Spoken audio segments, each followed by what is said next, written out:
आज आप लोगों को linear algebra BSc final year के फर्स्ट पेपर के एक बहुत इंपॉर्टेंट थ्योरम पढ़ाने जा रहे हैं। तो इस थ्योरम में हम लोग ये सेकेंड ईयर में भी इस तरह की थ्योरम पढ़ी थी कि इंटरसेक्शन ऑफ टू सब ग्रुप्स इज अ सब ग्रुप।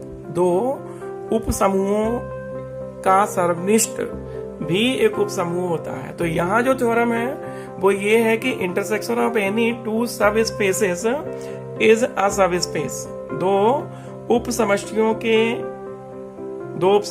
का सर्वनिष्ठ भी एक उप समष्टि होता है। अगर वेक्टर स्पेस VF है तो वेक्टर स्पेस VF की कोई दो सब स्पेस अगर W1 और W2 है तो उनका इंटरसेक्शन भी एक सब स्पेस होता है। मोस्ट इंपोर्टेंट थ्योरम यहाँ फाइनल ईयर के फर्स्ट पेपर के फर्स्ट यूनिट में। तो इसको हम लोग पढ़ते हैं। इसका जो स्टेटमेंट है वो आप लोग लिख लो कि intersection of any two subspaces of a vector space VF is a सब स्पेस। सदिश समष्टि VF की किन्हीं दो उप समष्टियों का सर्वनिष्ठ भी एक उप समष्टि होता है। तो इसे प्रूफ करते हैं। देखो जरा कि let W1 and W2 are two subspaces of vector space VF। माना W1 तथा W2 सदिश समष्टि VF की कोई दो उप समष्टियां हैं। ये पहली बात है, पहली लाइन है कि माना W1 तथा W2 सदिश समष्टि VF की कोई दो उप समष्टियां हैं। तब देन अब आप जानते हो कि सब स्पेस है तो जो एडिटिव आइडेंटिटी है जीरो वेक्टर वो दोनों में होगा। तब योज्य तत्समक then additive identity zero vector belongs to W1 and zero vector belongs to W2। अब चूंकि जीरो वेक्टर दोनों में है, W1 एंड W2 में है, तो सिंस जीरो वेक्टर W1 में है एंड W2 में है तो ये तय मान लो कि वो इंटरसेक्शन में होगा। तो hence vector zero belongs to W1 intersection W2। यहां तक समझ लो कि माना W1 and W2 are two subspaces of vector space VF। माना W1 और W2 सदिश समष्टि VF की उप समष्टियां हैं। तब योज्य तत्समक additive identity zero vector belongs to W1 तथा zero vector belongs to W2। Hence zero vector belongs to W1 intersection W2। तो ये सिद्ध हुआ कि जीरो वेक्टर इंटरसेक्शन में है। अब अगर जीरो वेक्टर इंटरसेक्शन में है it means it is not equal to 5। तो therefore W1 intersection W2 not equal to 5। तो W1 इंटरसेक्शन W2 अरिक्त है, नॉट इक्वल टू 5। अब देखो अगर W1 इंटरसेक्शन W2 अरिक्त है तो इससे ये सिद्ध हुआ कि हमारी जो वैल्यू है वो हम लोग W1 intersection W2 not equal to 5 का मतलब है कि ये जो वैल्यू है वो अरिक्त है। W1 इंटरसेक्शन W2 कैसा है? अरिक्त है।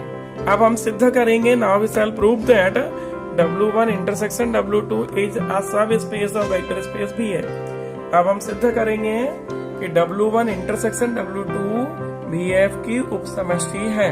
अब देखो W1 इंटरसेक्शन W2 VF की उप समष्टि प्रूफ करना है और हम सब जानते हैं कि सब स्पेस होने की बड़ी सरल कंडीशन होती है कि अल्फा कोमा बीटा लेके चलना है इंटरसेक्शन W1 W2 में और A alpha plus B beta proof करना है। ये सब स्पेस होने की नेसेसरी एंड सफिशिएंट कंडीशन है। तो मान लेते हैं कि माना alpha beta belongs to W1 intersection W2 B arbitrary. तो माना W1 इंटरसेक्शन W2 के दो स्वयं अवयव हैं अल्फा और बीटा। अब अगर अल्फा कॉमा बीटा इंटरसेक्शन में है तो हम सब जानते हैं कि जो इंटरसेक्शन में है वो दोनों में होता है। तो since alpha comma beta belongs to W1 intersection W2 implies that alpha beta belongs to W1 and alpha beta belongs to W2।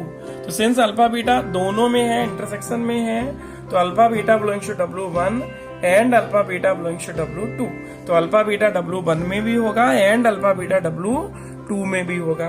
अब हमने देखा कि W1 खुद सब स्पेस ऑफ VF है। तो now since W1 is a subspace of VF। अब चूंकि W1 VF की उप समष्टि है तो चूंकि W1 VF की उप समष्टि है तो सब स्पेस की जो डेफिनेशन होती है उससे ये कंडीशन निकल के आएगी कि AB belongs to capital F alpha comma beta belongs to W1 implies that A alpha plus B beta belongs to W1 whenever AB belongs to F and alpha beta belongs to W1। तो ये सब space होने की necessary and sufficient condition है कि चूंकि alpha W1 सब space है, इसलिए AB फील्ड में अल्फा बीटा W1 में, तो A alpha plus B beta belongs to W1। यहाँ लिख देना for all AB belongs to F, for all alpha beta belongs to W1। अब हम देखते हैं कि जो काम W1 के लिए हुआ वो एक काम W2 के लिए करेंगे, तो सिमिलरली लिख लेते हैं या अगेन लिख लेते हैं। तो सिमिलरली W2 VF की उपसमष्टि है। W2 is a subspace of VF। चूंकि W2 VF की उपसमष्टि है तो फिर W2 की जो सब स्पेस की कंडीशन है उसको फिर लगाते हैं कि AB belongs to capital F and alpha beta belongs to W2 implies that A alpha plus B beta belongs to W2 for all A comma B belongs to capital F and alpha beta belongs to W2। तो सब space होने की condition जो necessary and sufficient वो W1 में भी hold होगी and W2 में भी होल्ड होगी। अब चूंकि दोनों में होल्ड हो रही है, W1 में भी है एंड W2 में भी है, तो चूंकि A alpha plus B beta W1 में है and A alpha plus B beta W2 में है, तो हैंस फ्रॉम 1 एंड 2 एक को और 2 को अगर कंबाइंड करके देखते हैं तो A alpha plus B beta W1 में है, A alpha plus B beta W2 में है, implies that A alpha plus B beta belongs to W1 intersection W2। अब देखो A alpha plus B beta किसमें है, इंटरसेक्शन में, और ये जो एलिमेंट्स थे अल्फा कॉमा बीटा वो भी किसके एलिमेंट्स थे, इंटरसेक्शन के।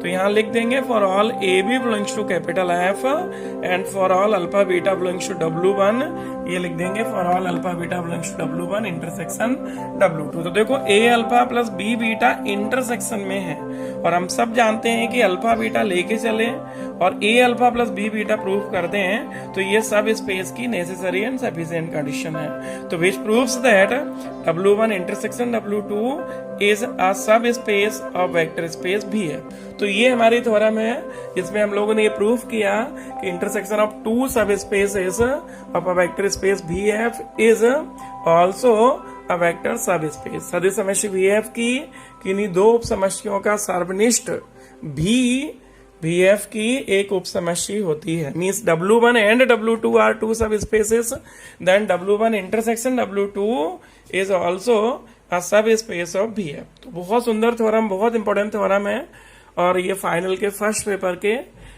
लीनियर अलजेब्रा की एक बहुत शानदार इंपॉर्टेंट थ्योरम है। इसको रिवाइज करो और एग्जाम के हिसाब से बहुत अच्छी थ्योरम है। Thank you.